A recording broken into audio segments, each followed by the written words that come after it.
High viewers, miniverse and review Tamil channel மூலமாக உங்களை சந்திப்பதில் பெருமகிழ்ச்சி அடைகிறேன். இந்தியன் கார் மார்க்கெட்ல மிக முக்கியமான ஒரு கார் கம்பெனி எது அப்படின்னு பார்த்தீங்கன்னா இந்தியன் கார் மேக்கரான மஹிந்திரா. மஹிந்திராவை பொறுத்த வரைக்கும் இந்தியன் கார் மார்க்கெட்ல 2020 வருடத்துல அக்டோபர் மாதம் 2ஆம் தேதி அவங்க தாருங்கிற ஒரு அட்டகாசமான கார் லான்ச் பண்றாங்க. இந்த கார் லான்ச் பண்றதுக்கு முன்னாடி வரைக்கும் மஹிந்திராவுடைய கார்கள்ங்கிறது பெரிய அளவில் மக்கள் விரும்பி எடுக்க மாட்டாங்க. ஆனால் தாருக்கு பிறகு பார்த்தீங்கன்னா அட்டகாசமான சேல்ஸ் ரிப்போர்ட்டை இன்னைக்கு இந்தியன் கார் மார்க்கெட்ல ரெஜிஸ்டர் பண்ணிட்டு இருக்கக்கூடிய ஒரு மிக முக்கியமான கார் கம்பெனியா மஹிந்திரா இருந்துகிட்டு இருக்கு. அது மட்டும் இல்லாம கடந்த பல மாதங்களா முதல் 3 இடங்களுக்குள்ளாடி எப்படியாவது மஹிந்திரா உட்காரக்கூடிய அளவுல ஒரு மிக முக்கியமான கார் கம்பெனியாவும் இருந்துகிட்டு இருக்கு. அந்த அளவுக்கு மஹிந்திராவுக்கு மிகப்பெரிய ஒரு சேல்ஸ் ரிப்போர்ட்டையும் மஹிந்திராவுக்கு ஒரு கிரெடிபிலிட்டியும் எடுத்து கொடுத்த ஒரு கார் எது அப்படின்னு பாத்தீங்கன்னா மஹிந்திராவுடைய தாருங்கிற கார். தாரை பொறுத்த வரைக்கும் நார்மல் கார் கிடையாது, ஒரு லைஃப் ஸ்டைல் எஸ்யூவி செக்மெண்ட்ல இருக்கக்கூடிய ஒரு கார். இந்த காருக்கு நிகரான கார்கள் இன்னைக்கு இந்தியன் கார் மார்க்கெட் இருக்கான்னு கேட்டீங்கன்னா கண்டிப்பா கிடையாது. மாருதியோட ஜிம்னி இருந்தாலும் மஹிந்திரா தாருக்கு நிகரா இன்னைக்கும் இந்த கார் கிடையாது. அந்த அளவுக்கு தாருடைய சேல்ஸ் ரிப்போர்ட் இருந்துகிட்டு இருக்கு. மக்கள் பெரிய அளவுல விரும்பி இந்த கார் எடுத்துக்கிட்டு இருக்காங்க. மக்கள் பெரிய எண்ணிக்கையில விரும்பி எடுக்கக்கூடிய இந்த ஒரு கார்ல பாசிட்டிவ் மட்டுமா இருக்கு அப்படின்னு கேட்டீங்கன்னா கண்டிப்பா கிடையாது. மிகப்பெரிய நெகட்டிவ்ஸும் இருக்கு. நம்மள பல பேர் மஹிந்திரா தாருடைய பிராண்ட் நேம், அந்த காருடைய அழகு, இந்த காருடைய எக்ஸ்டீரியர் லுக் இதெல்லாமே பார்த்து நம்ம எடுக்கிறோம். எடுத்த பிறகு இந்த கார் பல நேரங்களில் நமக்கு உகந்த கார இல்ல அப்படிங்கிறதையும் ஒவ்வொரு ஓனர்ஸும் ரெஜிஸ்டர் பண்ணிட்டு இருக்காங்க. நாம இன்னைக்கு இந்த இந்தியன் கார் மார்க்கெட்ல இந்த மிக முக்கியமான மஹிந்திரா தார் காரர்களுடைய 5 மிக முக்கியமான நெகட்டிவ்ஸ் என்ன அப்படிங்கறத பார்க்க போறோம். இதுவரைக்கும் நம்ம சேனல் சப்ஸ்கிரைப் பண்ணாதவங்க தயவுசெய்து சப்ஸ்கிரைப் பண்ணிக்கோங்க. கார்கள் பற்றி செய்திகள், ரிவ்யூஸ், கம்பேரிசன் எல்லாமே உங்களுக்காக நம்ம டெய்லி கொடுத்துக்கிட்டு இருக்கோம். நான் அப்லோட் பண்ணக்கூடிய ஒவ்வொரு கார் சம்பந்தப்பட்ட வீடியோஸும் உங்களுக்கு நோட்டிபிகேஷன் வரணும்னா கண்டிப்பா நீங்க சப்ஸ்கிரைப் பண்ணா மட்டும் தான் வரும். அப்படி நீங்க சப்ஸ்கிரைப் பண்ணலன்னா இந்த நோட்டிபிகேஷன்ஸ் உங்களை வந்து சேராது. இதனால தயவு செய்து கண்டிப்பா சப்ஸ்கிரைப் பண்ணிக்கோங்க. இப்போ நாம மஹிந்திரா தார்ல இருக்கக்கூடிய மிக முக்கியமான அந்த 5 நெகட்டிவ்ஸ் என்ன அப்படிங்கறத பார்க்கலாம். இதுல முதலாவது மிக முக்கியமான நெகட்டிவ் என்ன அப்படின்னு பாத்தீங்கன்னா மஹிந்திரா தார் கார்ல இருக்கக்கூடிய செகண்ட் ரோ. எந்த ஒரு காரா இருந்தாலும் அந்த காரோட ஃப்ரண்ட் ரோங்கிறது அட்டகாசமான கம்ஃபர்ட்டை தாராளமா கொடுத்திருப்பாங்க.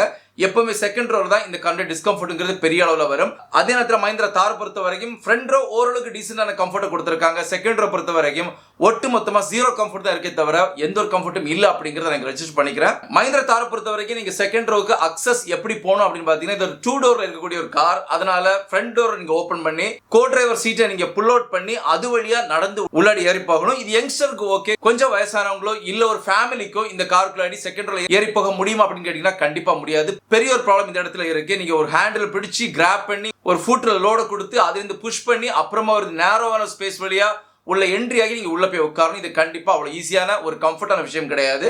அதே நேரத்தில் உள்ளாடி போய் உட்கார்ந்த பிறகு எனக்கு கம்ஃபர்ட் இருக்குமா அப்படின்னு கேட்டீங்கன்னா கண்டிப்பா சுத்தமா கம்ஃபர்ட் கிடையாது. நீ ரூமா இருக்கட்டும், இல்ல ஹெட் ரூமா இருக்கட்டும், இல்ல டை சப்போர்ட்டா இருக்கட்டும், எந்த விதத்தில் எடுத்து பாத்தீங்கன்னாலும் மஹிந்திரா தாருடைய செகண்ட் ரோவில் ஒரு சின்ன ஒரு கம்ஃபர்ட் கூட இல்லாத ஒரு கார் அப்படிங்கிறத நான் இங்க ரெஜிஸ்டர் பண்ணிக்கிறேன். ஒரு சின்ன குழந்தைங்க உட்கார்ந்தாங்கன்னா வேணா கம்ஃபர்ட்டா டிராவல் பண்ணிக்கலாம்.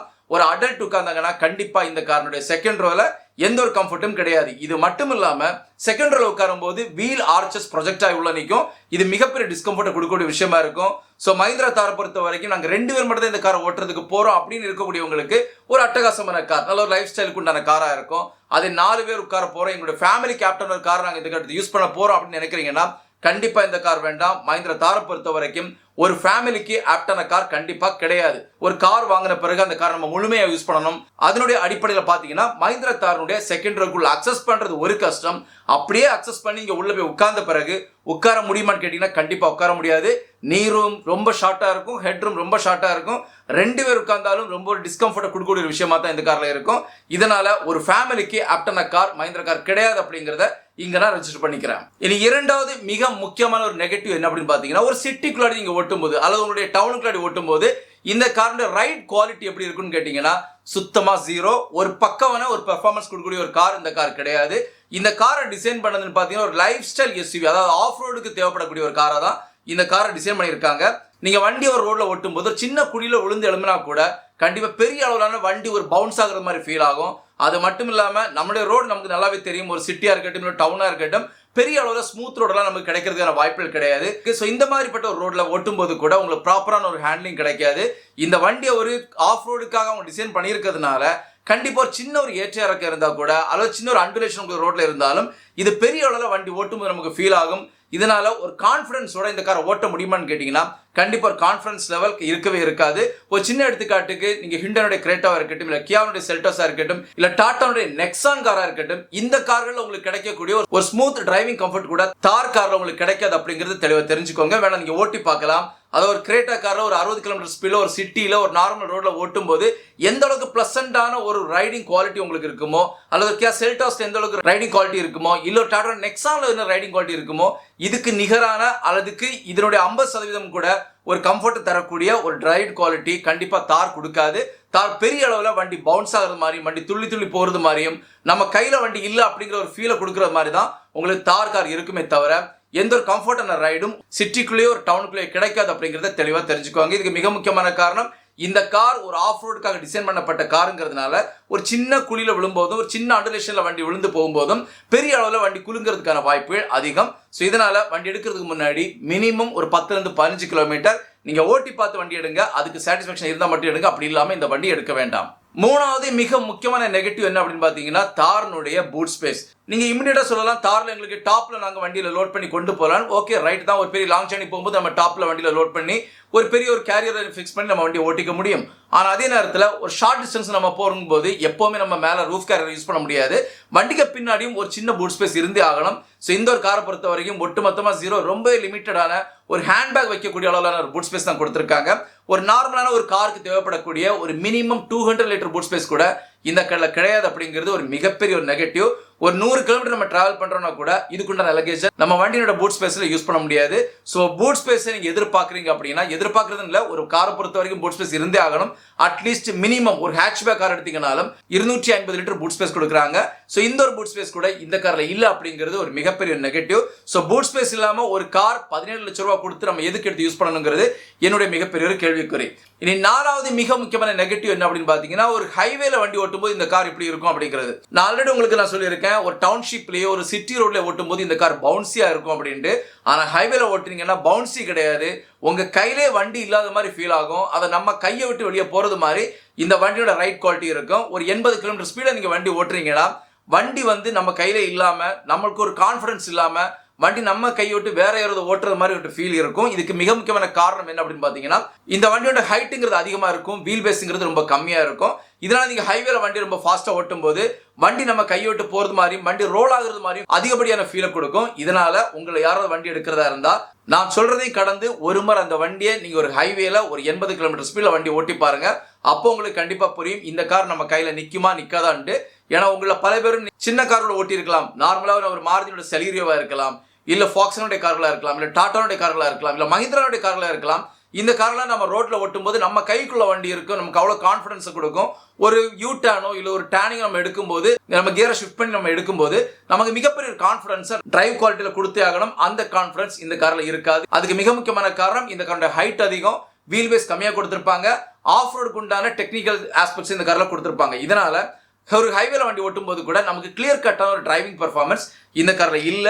இதனால இந்த கார்ல டிரைவிங் கம்ஃபர்ட்டா இருக்கட்டும், டிரைவிங் எந்தூசியாசமா இருக்கட்டும், இது ரெண்டுமே சுத்தமா இருக்காது அப்படிங்கறத தெளிவா தெரிஞ்சுக்கோங்க. இனி அஞ்சாவது மிக முக்கியமான நெகட்டிவ் என்ன அப்படின்னு பாத்தீங்கன்னா, இந்த காரோட பிரைஸ் ரேஞ்ச். மஹிந்திரா தாரை பொறுத்த வரைக்கும் இன்னைக்கு இந்தியன் கார் மார்க்கெட்ல கார் பையர்ஸை ஏமாற்றத்தை தரக்கூடிய அல்லது ஏமாற்றக்கூடிய ஒரு மிக முக்கியமான காரா மஹிந்திரா தார் கார் இருக்கு அப்படிங்கிறது எந்த ஒரு மாற்று கருத்தும் கிடையாது. ஏன்னா மஹிந்திரா பொறுத்த வரைக்கும் ஒரு இந்தியன் கார் மேக்கர், இவங்களோட இன்ஜினியர்ஸா இருக்கட்டும், இவங்களோட ரெப்ரஸன்டேட்டிவ்ஸா இருக்கட்டும், இவங்க சேனல்ஸ் உட்கார்ந்து பேசும்போது பெரிய ஒரு பாசிட்டிவ் நோட்டோட பேசிக்கிட்டு இருப்பாங்க. ரொம்ப டெக்னிக்கலா நாங்க பக்கவான கார் கம்பெனி, நாங்க கஸ்டமருக்காக நாங்க நிறைய விஷயங்கள் பண்ணிக்கிட்டு இருக்கோம், BMW கிடைக்கக்கூடிய பலவிதமான டெக்னாலஜிஸையும் நாங்க இப்ப இருக்கக்கூடிய எங்க கார்ல கொடுத்துட்டு இருக்கோம், நிறைய கதைகளை விடுறதை நம்ம பார்த்துக்கிட்டு இருக்கோம். ஆனா அதே நேரத்தில் மஹிந்திரா தாரை பொறுத்த வரைக்கும் இந்த காருக்கு நம்ம கொடுக்கக்கூடிய காஸ்ட்டுக்கு ஒர்த்தான கார் அப்படின்னு கேட்டீங்கன்னா கண்டிப்பா கிடையாது. வண்டிகளோட ஃபீச்சர்ஸ்ங்கிறது சுத்தமா ஜீரோ. இதையும் தெளிவா நான் சொல்லிக்கிறேன். பெட்ரோல் டீசல் 2 ஆப்ஷன் கொடுத்துருக்காங்க. பெட்ரோல் டீசல் ரெண்டுமே உங்களுக்கு மேனுவல் ஆட்டோமேட்டிக் ரெண்டுமே இருக்கு. பேஸ் வேரியண்டான டீசல் எடுக்கிறீங்கன்னா 12 லட்சம் ரூபாய். அதே நீங்க பேஸ் வேரியண்ட் பெட்ரோல் எடுக்கும்போது 16,50,000 ரூபாய் பே பண்ணாதான் உங்களுக்கு இந்த ஒரு கார் கிடைக்க போகுது. ஸோ 16,50,000 ரூபாய் கொடுத்து ஒரு பேஸ் வேரியன்ட் பெட்ரோல் கார் எடுக்கும்போது இந்த ஒரு அமௌண்ட்டுக்கு உண்டான ஒர்த்தான ஃபீச்சர்ஸ் உள்ள இருக்குமான்னு கேட்டீங்கன்னா கண்டிப்பா கிடையாது. ரைட் குவாலிட்டி இருக்குமான்னு கேட்டீங்க கண்டிப்பா கிடையாது. ஸோ இந்த காரை எடுக்கக்கூடியவங்க எல்லாம் இந்த காரோட அழகை பார்த்து, இந்த காரோட ஜைஜாண்டிக் லுக்கை பார்த்து, இதுக்கு இருக்கக்கூடிய நேம் டேக்கை பார்த்து, இதுக்காக அவங்க ஊதி பெருக்கி வச்சிருக்கக்கூடிய மிகப்பெரிய அந்த நேம் டேக்கை பார்த்து மக்கள் பெரிய அளவில் ஏமாந்து மஹிந்திரா தார் கார் எடுக்கிறாங்க. மஹிந்திரா தார் காரை பொறுத்த வரைக்கும் பிரைஸ் மேலே இருக்கு, மைலேஜ் கீழே இருக்கு, சர்வீஸ் காஸ்ட் பொறுத்த வரைக்கும் இன்னும் மேலே வச்சிருக்காங்க. இது எல்லாமே கடந்து ஃபீச்சர்ஸை பொறுத்த வரைக்கும் கீழே வச்சிருக்காங்க. இப்படி எது நமக்கு தேவையோ அது எல்லாத்தையுமே கீழே வச்சுக்கிட்டு எது நமக்கு தேவையில்லையோ இது எல்லாமே மேலே தூக்கி வச்சிருக்காங்க. ஆஃப் ரோடுக்கு நம்மள எத்தனை பேர் தான் மஹிந்திரா தார் கார் எடுத்து யூஸ் பண்ண போறோங்கிறது மிகப்பெரிய கேள்விக்குறி. இந்தியன் கார் மார்க்கெட்டை பொறுத்த வரைக்கும் மஹிந்திரா தார் பலரும் லைஃப் ஸ்டைலுக்கு தான் எடுத்து யூஸ் பண்ணிட்டு இருக்காங்க. யார் ஆஃப் ரோடுக்கு ரேரான பீப்புள்ஸ் தான் எடுத்து யூஸ் பண்றாங்க. இதனால மஹிந்திரா தார் எடுக்கணும்னு முடிவு பண்ணக்கூடிய ஒவ்வொருத்தரும் 1க்கு 100 முறை யோசிச்சுக்கோங்க. நம்ம கொடுக்கக்கூடிய காஸ்ட்டுக்கு ஒர்த்தான காரா அப்படின்னு கேட்டீங்கன்னா கண்டிப்பா கிடையாது. மஹிந்திரா தாரை பொறுத்த வரைக்கும் வெறுமனே ஒரு ஷோ பண்ணப்பட்ட ஒரு காரை தவிர இது ஒரு ஆப்டான ஒரு நல்ல கார் கிடையாது. சேஃப்டியில் வேணா நல்ல காரா இருக்கலாம், ஆனா மைலேஜ்ல நல்ல கார் கிடையாது. காஸ்ட் வைஸ் பாத்தீங்கன்னா கண்டிப்பா நல்ல கார் கிடையாது. 17 லட்சம் ரூபாய்க்கு இன்னைக்கு இந்தியன் கார் மார்க்கெட்ல மஹிந்திரா கிட்டே வேற நல்ல கார்கள் இருக்கு. அல்லது நீங்க டாடா கிட்ட போகலாம், ஹெண்டா கிட்ட போகலாம், மாருதி கிட்ட போகலாம்.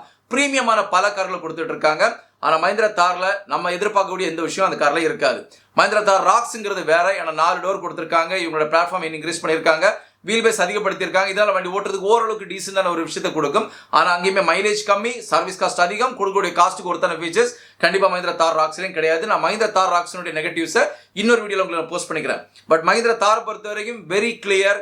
இது நம்ம கொடுக்கக்கூடிய காஸ்ட்டுக்கு ஒருத்தான கார் கண்டிப்பா கிடையாது. பலருக்கும் ஒரு லைஃப் ஸ்டைலுக்கு நான் ஷோ பண்ணணும்னு நினைக்கிறீங்கன்னா நீங்க அந்த காரை வாங்கிக்கலாம். செகண்ட் ரோ இந்த காரில் யூஸ் பண்ண முடியாது. பூட் ஸ்பேஸ்ங்கிறது 0, காஸ்ட்ங்கிறது வேற லெவலில் ஹைக்ல கொடுத்துருக்காங்க. இதனால நீங்க மஹிந்திரா தார் கார் எடுக்கிறதா இருந்தா 1க்கு 100 முறை யோசிச்சு இந்த காரை ஓட்டி பார்த்து அதுக்கப்புறம் எடுத்தீங்கன்னா மட்டும்தான் இது உங்களுக்கு ஆப்டான காராக இருக்கும். அது இல்லாம கண்டிப்பா மஹிந்திரா கார் நமக்கு ஒரு கம்ஃபர்ட்டை கொடுக்கக்கூடிய நல்ல ஒரு பாக்கெட்டுக்கு ஒருத்தான காரான்னு கேட்டீங்கன்னா கண்டிப்பா கிடையாது. ஸோ நான் இன்னைக்கு கொடுத்த இந்த ரிப்போர்ட் கண்டிப்பா உங்களை ஃபுல்ஃபில் பண்ணிருக்க நம்புறேன். இன்னொரு வீடியோ உங்களை சந்திக்கிற வரைக்கும் உங்களிடமிருந்து விடைபெறுவது உங்களுடைய அன்பின் விவேக். தேங்க்யூ.